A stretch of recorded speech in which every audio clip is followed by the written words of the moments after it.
The Sheriff, Chapter 3, First Part. After Dee galloped over a mile in under 5 minutes, a vast ranch suddenly appeared.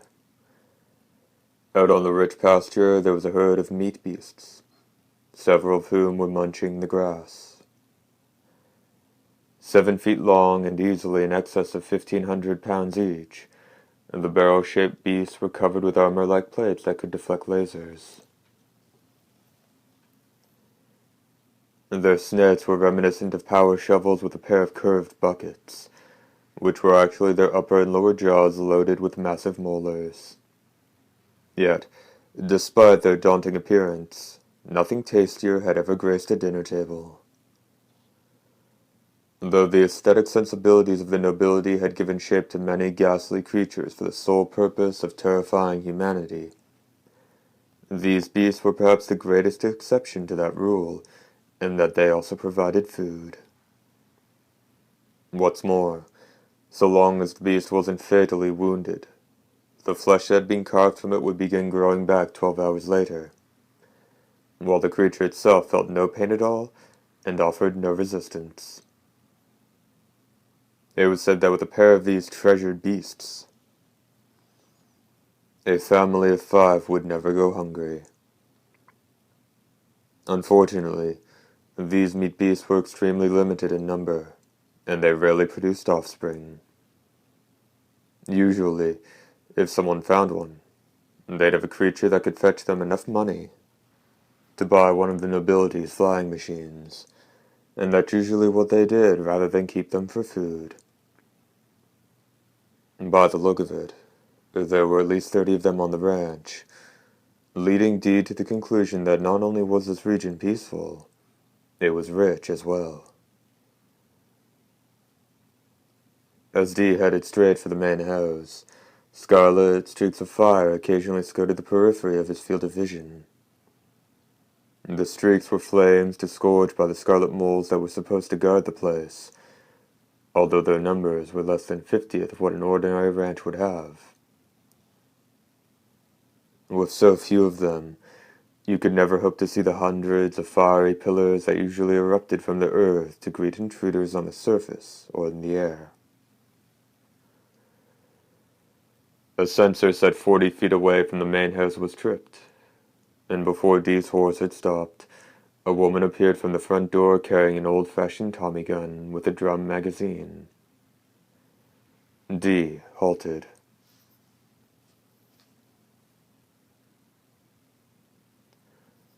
As the woman stared at his face, a faint red glow rose in her cheeks.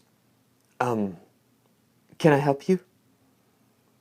She asked in a voice that had a touch of good-mannered timidity to it. Her black hair was tied back in a light brown scarf, and her face was that of a woman long past her prime, hard around the mouth and razor-sharp through the eyes in a way that let the bitter precipitate of her life bleed through. And yet, there was something refined about her. The clear line of her nose and her gracefully thin eyebrows suggesting a life far removed from that of her faded cotton shirt and long skirt. In addition to the Tommy gun, she had a well-weathered knapsack slung on her back. "Are you Eileen?" the hunter inquired. Yes. Dee advanced on his horse. You, stop right there. I can't let you come barging onto our land. "Sorry, but this is urgent," Dee said from up on his horse. Dismounting by Eiling's side, the hunter said, "I'd like to ask you a few things about the girls sleeping in the hospital. Sybil. My name is—" Dee. Eiling muttered as she slowly lowered the barrel of her weapon. I can tell you what I know. But right now I've got to feed the beasts. "I'll wait." An expression flitted across the middle-aged woman's face that straddled a line between resignation and delight. Shouldering the Tommy gun, she slowly headed toward the fence. Dee walked right alongside her. What did you come here for? Ai Ling asked. Perhaps she, too, sensed that Dee was dangerous. Dee didn't answer. As Ai Ling opened the gate and walked out to the middle of the pasture, Dee leaned back against the fence and watched her. It was clear he didn't have the slightest intention of helping. Tucking the Tommy gun under her right arm, Ai Ling stripped off the knapsack about 40 feet from Dee. Quickly opening it, she knocked it on its side. Glistening crystals of synthesized feed from the meat beast spilled out, and shrill cries arose from all sides as the ground began to rumble. The 1,500-pound mountains of black came running in unison. The 30 of them had a total weight of over 20 tons, which made the earth tremble and even shook the fence as they stampeded toward her. Dee alone was unaffected, with not so much as a single hair stirring. It was almost as if the vibrations of the fence the young man was leaning against were absorbed by his black coat before they could reach him. Ai Ling stepped away from the tremendous beasts as they greedily consumed the food they loved. But soon she was lost again in a mad scramble of black armor that seemed sure to trample her to death. And yet, when her slender figure stepped out from between the massive, thrashing forms, she suddenly delivered a kick to the rump of the closest beast. Bad boy, Ben. Ai Ling scolded the creature. You've already eaten more than your share, haven't you? And be a good little beast and give Pluto some room. Don't give me any trouble now. Although fierce, the meat beasts were also highly intelligent, and if handled properly, could be tamed. Doing so, however, meant risking life and limb day after day. It was said to take as much patience as finding a single grain in a mountain of sand, and yet, it looked like this woman with the cultured upbringing had managed to do just that. The beast she kicked ambled aside, but the one called Pluto seemed to miss the point entirely, and just continued to hang back. Get a move on, Pluto. You finally got an opening, so get in there and chow down.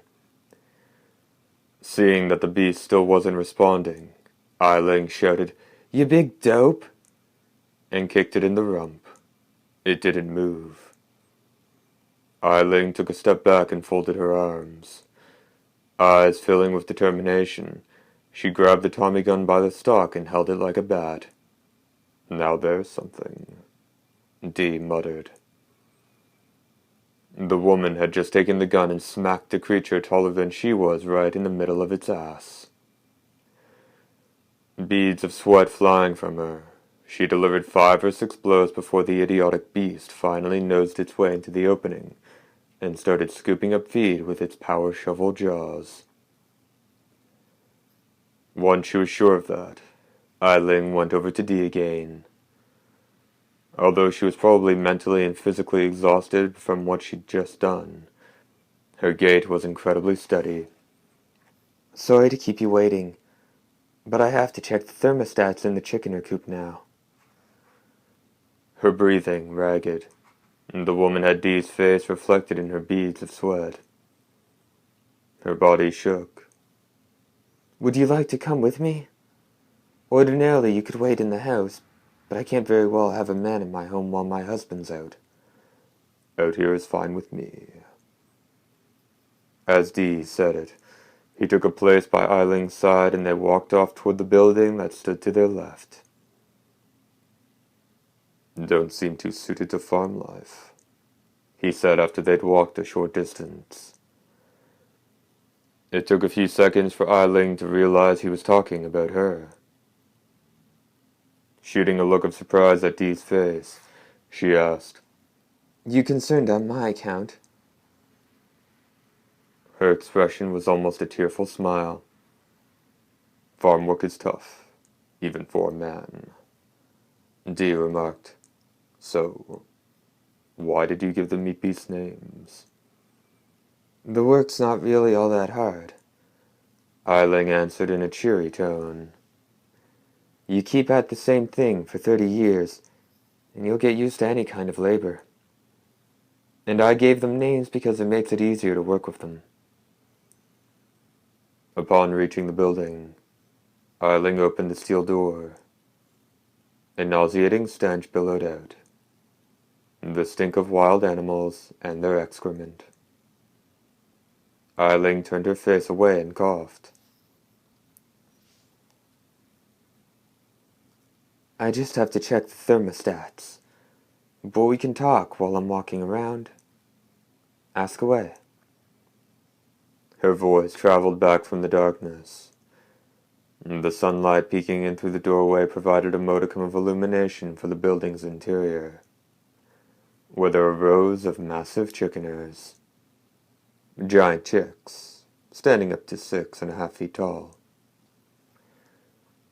The way they simply stood there motionless behind the high-voltage lines strung along either side of the pathway, scrutinizing the pair with glittering blue eyes, but not displaying any of the rambunctious behavior of normal chicks, was as unsettling a sight as any. These giant chicks were a crucial food source out on the frontier. There were only a few special species that could produce chickeners, and they had extremely sensitive constitutions. A temperature deviation of a few degrees from their usual conditions could quite easily spell death for them. In addition, there was a multitude of problems involving their feed and their vicious disposition. So a family of 5 would usually face tremendous hardship in raising just one of them. What was taking place in this filthy, dimly lit hut was nothing short of a miracle. Pale sparks shot out in the distance as the chickener touched one of the high-voltage lines. Oddly enough, the chick didn't let out a single cry of pain. As I recall, chickeners love human bones. Are you able to get them? Eiling shook her head at Dee's question.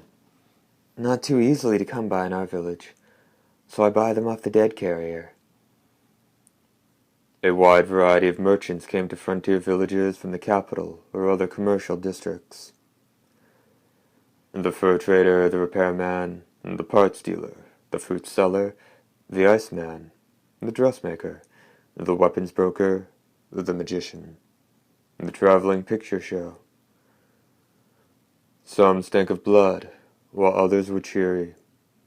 Some were stained with grease, while still others were dressed in the finest of clothes. But each and every one of them was an indispensable part of the frontier. The dead carrier was another such merchant.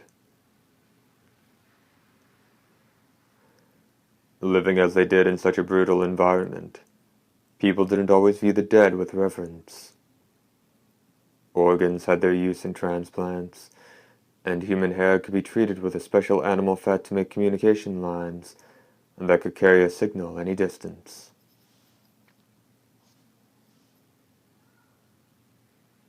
Even bones had an important role to play in fertilizer, thanks to their high calcium content. In addition, a guitar made from a carved pelvic bone and hollowed-out vertebrae, and strung with tough intestinal material by a veteran tuner, would make absolutely exquisite music. While the bodies of relatives were handled differently, those who died out on the road might receive a perfunctory memorial service, after which a coffin bearing only their meager possessions would be carried off to the communal cemetery, while arrangements were made to bring the cadaver out to a butcher on the edge of town for dissection. When they still didn't have enough corpses, dead carriers would sometimes supply bodies they'd preserved with their own flash-freezing equipment, while other times they would prowl around villages and towns like ghouls in search of fresh cadavers. Corpses were often sold, as they were when demand called for it. Otherwise, certain parts were marketed in their raw state, or were processed and then sold. Eiling checked the antiquated temperature equipment at each pen, which each held a trio of colossal, wily-eyed chicks. When she got to the second pen's thermostat, she paused and turned around to face Dee. You still haven't asked me anything. Afraid of distracting me. Even my husband isn't that considerate. Saying nothing, Dee watched the chicks. Smiling sadly, Eiling reached for the machine. Suddenly, one of the chicks craned its neck, flame shot from the high-voltage line, and Eiling pulled her hand back, a scream trailing out after her.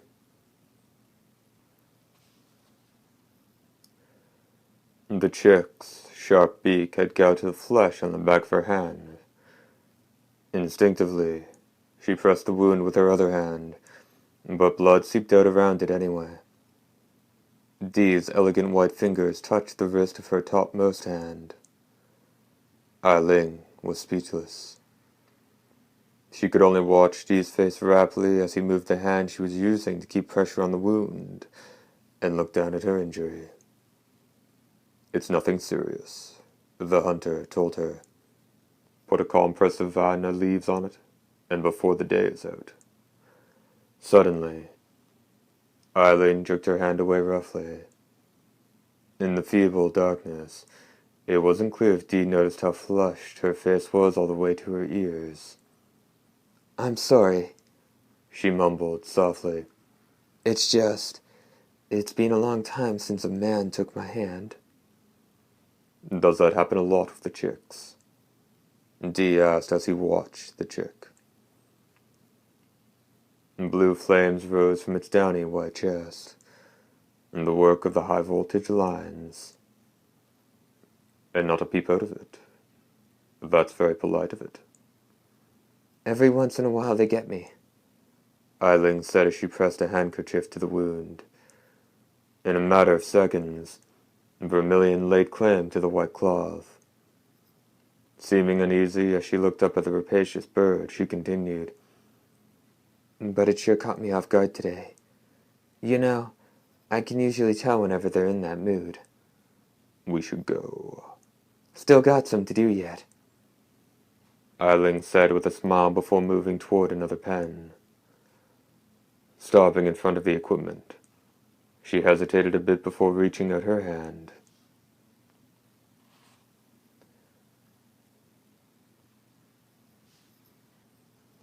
The upper body of the nearest chick shook a bit, and then it froze. Dee was reflected in its glassy eyes. It seemed as if the creature had suddenly developed an appreciation of beauty. But actually the remorseless eyes of the vicious bird were filled with a shade of horror that was beyond description. Dee's eyes were tinged a pale shade of red. Perhaps Eiling also sensed something, because she looked up at the young hunter with a pallid countenance, and then quickly went back to work. After that, the inspections were finished without further incident. The sunlight was waiting to greet the two of them again. Once outside, Eiling locked the door and tipped her head appreciatively to Dee. Thanks for the help. Try not to look at it so much. I mean, it's not a very pretty hand. She wasn't talking about the hand she'd injured.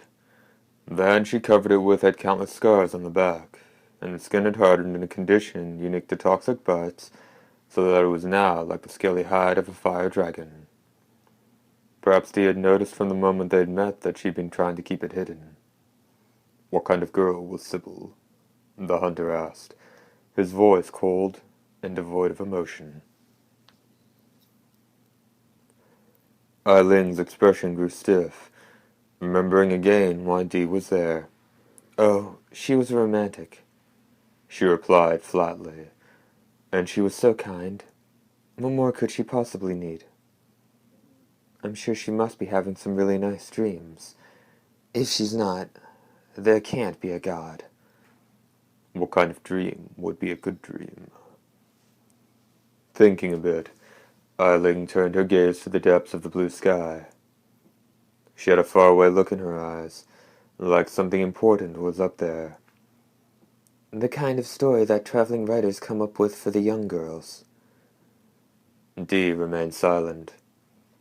Eiling licked her faintly colored lips, and her eyes narrowed ever so slightly.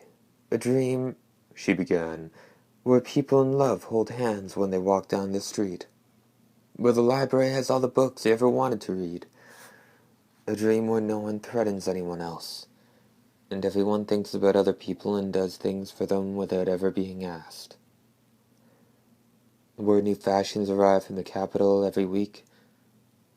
A dream where the pharmacist has all the medicine you need to soothe your child's fever. We can make ends meet without working like a dog. A dream where everyone goes down to the pond on a moonlit night to catch fireflies. And a dream. The rest of the final sentence was spoken by another voice. Where humans and nobility walk down the street side by side. Dazed, Eiling stared at her mysterious visitor. Are you some kind of sorcerer? She asked. The noble who bit Sybil chose her specifically. Eiling's eyes were glazed with perplexity. What do you mean by that? Why was Sybil chosen? An ancient mansion in blue light. White evening gowns and black formal wear. A cotillion. Does that remind you of anything?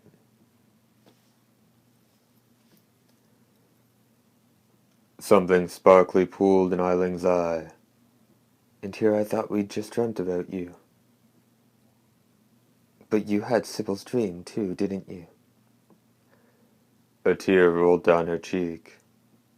That was what she wished for. To wear a white gown and dance the night away with a man in a tuxedo in the hall of some old mansion. The night wrapped in a blue light. She got her wish. The night in her dream never ends, does it? Eiling asked. I don't know. Do you think Sybil is happy? Dee had no response. Eiling pushed back the hair dangling before her brow. Don't get me wrong, I'm satisfied with the life I have now. I really can't complain. We managed to get by, and I can feel how real the earth is beneath my feet. I may not have lovely dreams like Sybil does, though.